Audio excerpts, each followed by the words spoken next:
I'd like to do this again. I'd like to go over how to create the booklet for this step-by-step process, question by question. Just, I haven't watched this back and it might be clear enough, but just in case it's not. So, how we support ourselves in the step-by-step process for addressing unmet needs and unsafe relationships with people. So 1, compassionately holds, like, point 0, get a journal or booklet. What I like to do is we make mini booklets, because these are spiral bound. So we just get a few pages out, because then I don't know how long it's going to be, but we just bind it with ribbon when we're done. So we just get some of that. But either way, get a notebook, basically, and write as you go. So this is what you're writing as you go to create the booklet that you need to have tangible evidence to refer back to if you get hit with emotional amnesia, protective self-abandonment, exiling of parts, protective self-gaslighting, any of the things that would be happening to us over the course of the last lifetime. And then especially 2 years having these conversations that kept us trapped in an unsafe and abusive dynamic for longer and creating more unnecessary suffering and pain for us than we would have had to withstand had we been able to clearly keep a grasp on our reality and see what was happening in front of us, which this should help guard against. In our experience, it's hypothetical because we didn't have this and we're just trying to create this, so it's not like we've test run this shit, but this is the trial and error worked out and the reverse engineer of that from what kept fucking us up to what would have helped us not get so fucked up. So, get a journal, booklet, write as you go. How we support ourselves. 1, compassionately hold space for disowned, exiled, and rejected parts of our system and ourselves. Find out how to support them. Write supports down. So just literally build internal communication. It's not a quick process, and write down what things help these parts to feel seen and welcome and understood and safe to be present. And then I'm going to flip to the example booklet. So in our case, grief work. Knowing that host parts were willing to do the internal work of approaching pain and grief and learning to become embodied and to sit with really painful and uncomfortable emotions that we never learned to sit with. But understanding that they were willing to build tolerance to doing that and to experiencing that discomfort made us feel more welcome and helped to improve communication and eventually integration and fusion, in my case with me, and I think in your case with you.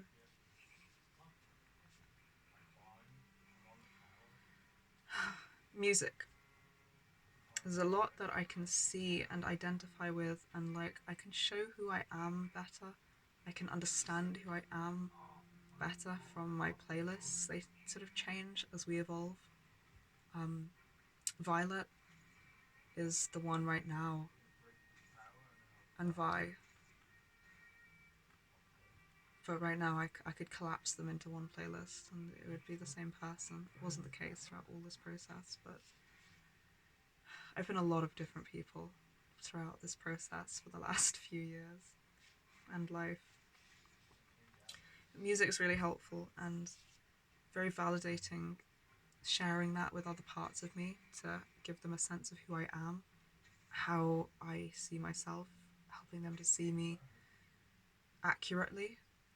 That helped build communication. I learnt that younger parts of me actually enjoy having warm heaters on, and where I, as a more protective, persecutory part of myself, would have been like, no, that looks like weakness, that's bullshit, we don't need it, that would push them out and that would prevent communication. But learning that that's something that helps support them makes it more comfortable for them to be in the body with me, and that's really what it's all about. So learning to let go of the egoic defenses of seeing myself as weak and knowing that I'm capable enough to, like, I could cover myself in pink, glittery, goddamn Care Bears, and I still know that I could kick the shit out of anyone that had a problem with that and threatened us for it. And also that 99.9% of the time I'm not going to need to do that, because we're safe to just disengage from people that are assholes. So self-protection, work on being able to drop the ego, because really it's protection against a lack of safety from real life experiences. And eventually culminating in warm heater, stuffies, showers, stuff that is to promote comfort. So then how we support ourselves goes both ways between different parts of us as we're integrating together. Makeup and expressing ourselves through that, art and same. So this is not exhaustive, but this is just an example list of the first part of what you write down, following on from the list of how we support ourselves. So then I'm going to flip back to how we support ourselves list. And we have, so we've just done communicate, build communication with parts, find out how to support these exiled parts of us, and write supports down. In our case, a lot of young parts were exiled, and a lot of persecutory parts, and a lot of animal alters, like different parts for different reasons. And it was about all of us learning to accommodate each other. 3, work together to backtrack and map from what causes pain and disconnection as protection, and write this down. So then 3.1 expanded on.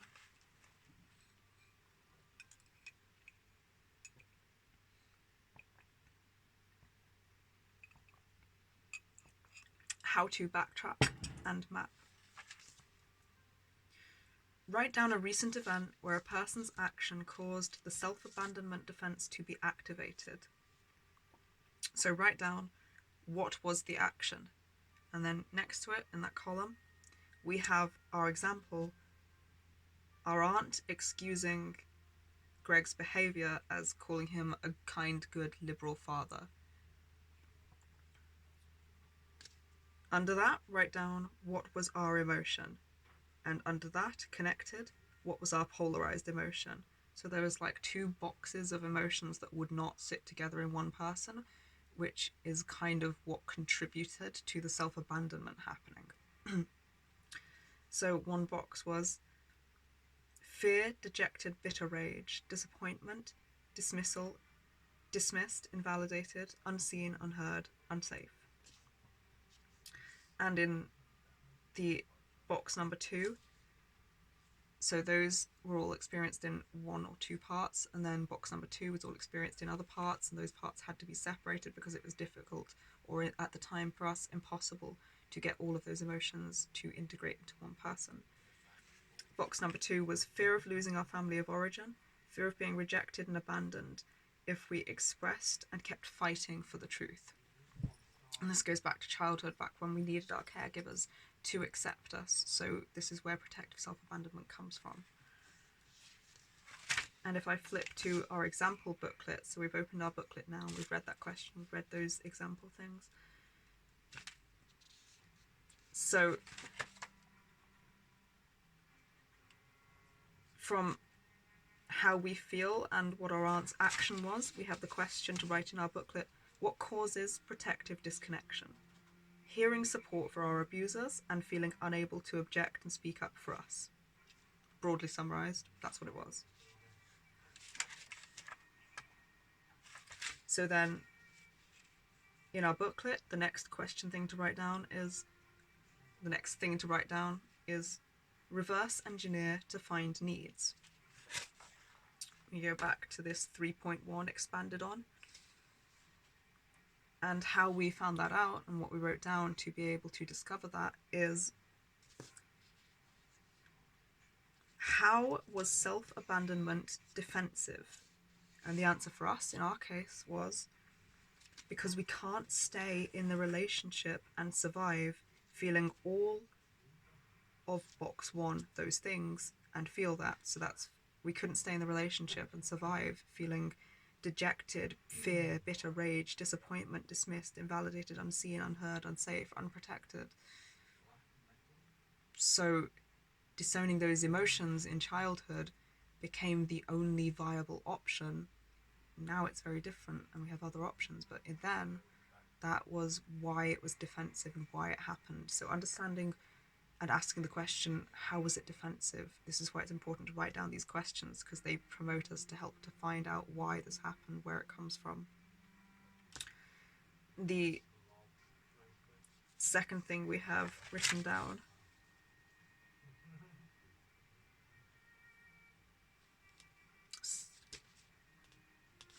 is in the 3.1 expanded on, that we're using to be able to work out what questions we ask, to be able to write down in our booklet where we're writing the answers, to reverse engineer it to find our needs.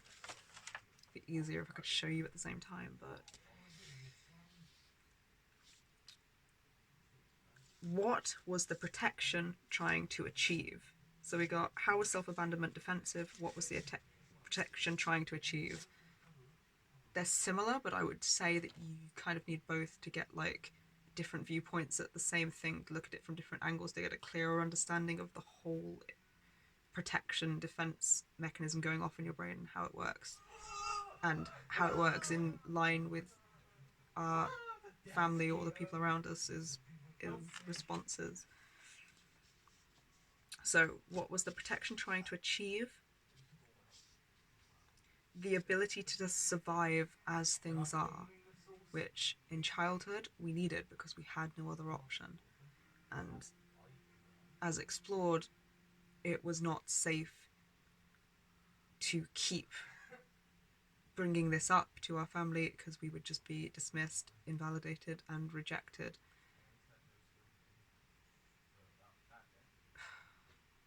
And in our case, we'd have a lot worse things happen. Like if we kept trying to insist that something was wrong, anywhere from like the silent treatment to being taken to abusive assholes, like any of the behaviours that came out as a kid's way of communicating that something was wrong were pathologized in us, and we were seen as the problem, and then it was responded to in a way that wasn't safe for us, like up to but not including but not limited to being taken to an abusive asshole's house, because I'm pretty sure the mum was pissed off that we wouldn't want to come back into the house with her, but we didn't want to come back into the house with her in Wales, and we embarrassed her that way because of all of this unsafety. So it all links together, but it's also disjointed in childhood, that your subconscious learns, I'm not safe to object for my mistreatment, and your conscious mind never realizes because you're told that you're the problem. So it's not linked. So there's like a million other examples, but just for a broad idea. So the ability to survive as things are was what we needed to get through that. It was our only option.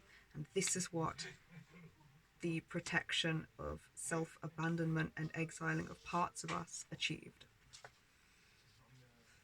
So then in our booklet, under the question reverse engineer to find needs,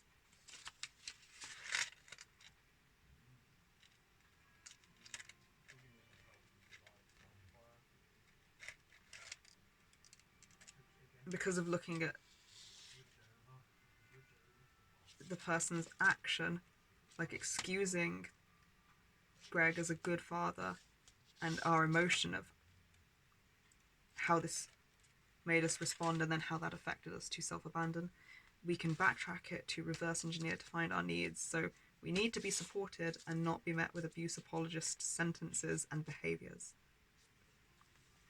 Now, the next thing to write in our booklet is, what actions, behaviours and situations did the person do that kept parts of us being protectively exiled? And here we think about any of those times that we felt those ways, that dejected, bitter rage, disappointment, invalidated, dismissed, unseen, invisible, unheard, unsafe, and had to feel that part of us back away and be exiled. And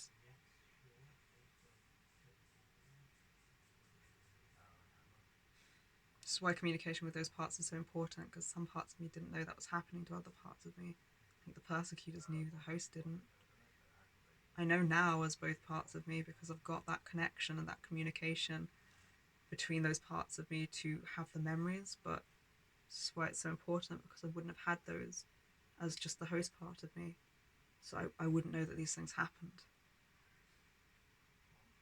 So what actions, behaviours, situations the person did that kept those parts of me protectively exiled? Example, our mother gaslighting by saying, we don't really know if he did anything when we told her that we had been abused. And abuse excusing. Greg's just artsy and weird was what we got told when the abuse was ongoing. In our aunt's case, it was things like, I just can't see him as harmful, dismissing an abuser's actions. Or you are opinionated and prone to violence, which is behaviour pathologizing, as if we're the problem and it's a character trait. And you didn't meet his request, which is minimizing as hell because it's abuse, it's not a fucking request. With anger and violence, so how could I know anything was wrong, which is victim blaming. It's also a blatant fucking lie, but I'm just going for the language here.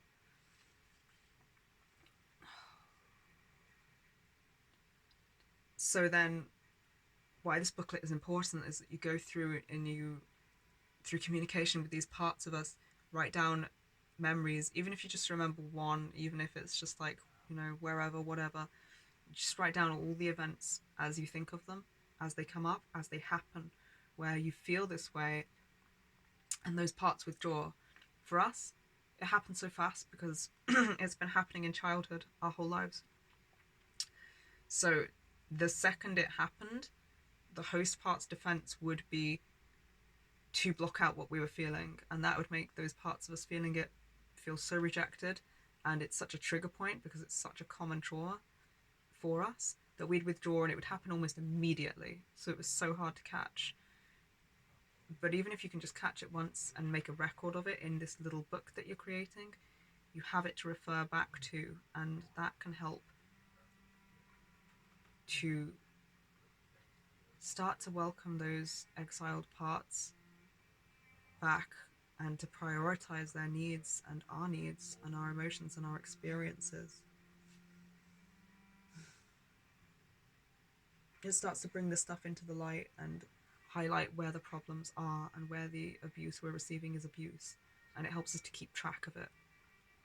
In the parts of us that will forget that information once it's withdrawn by the parts as they're exiled, with the memories for why they're protectively getting exiled going with them, which is why this is such a fucking bitch to keep track of when you're in it and why you need the fucking book.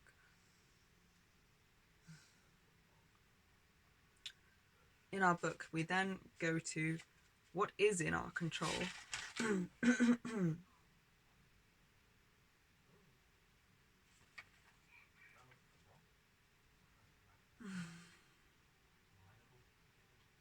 Like our actions, boundaries, responses, and what isn't in our control, the other person's behaviour and responses.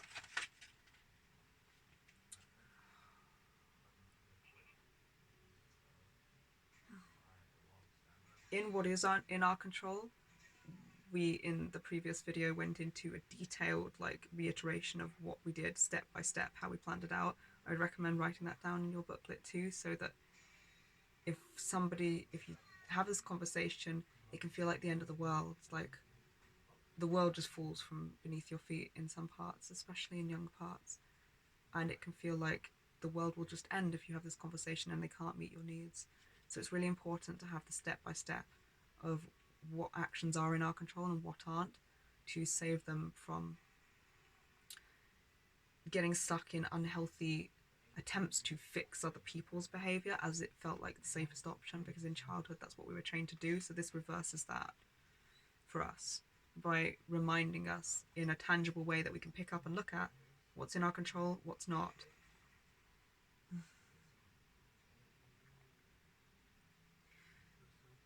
So, step-by-step action plan of how to deal with this damaging relationship dynamic, what we'll do at every point, not to control their behaviour, but to control our response and to let go of control of their response. Even including how are we going to let go of controlling their behaviour when it's something we've been trained to do. Maybe we're going to watch loads of videos. Maybe we're going to go play a game. Maybe we're going to learn some breathing techniques. Maybe we're going to get lost in a piece of art. Like, you know, whatever the fuck you need, step by step, broken down into as many little steps as you can. What's in our control also? Giving our emotions a voice, validating and prioritizing them, validating and prioritizing our needs, bringing them up in a conversation with these people, detailed in a form of video, upholding our boundaries if they do not change their behavior going forwards. Those are all in our control. Along with self-soothing, self-validation, self-reassurance, communication, regulating ourselves, paying attention to how our body feels during conversations with them, instead of like trying to pay attention to their emotions and regulate or soothe their emotions as we may have been trained to do, paying attention to us and how we're feeling and bringing ourselves repeatedly back to our body and to the sensations to see what is happening, how does it make us feel, how are they actually responding right now, but as an observer, not as somebody that's used to needing to fix it. Like if I have no responsibility over what they do, how they feel, and just over feeling what we feel, you know, what's happening there. So it's really important to have this visualized list of what's in our control and what's not. Not in our control, their actions, their emotions, their response going forwards, their response to our requests. In our control, very important, breathing comes under self-regulation, but so that's how you create the booklet as far as we currently know.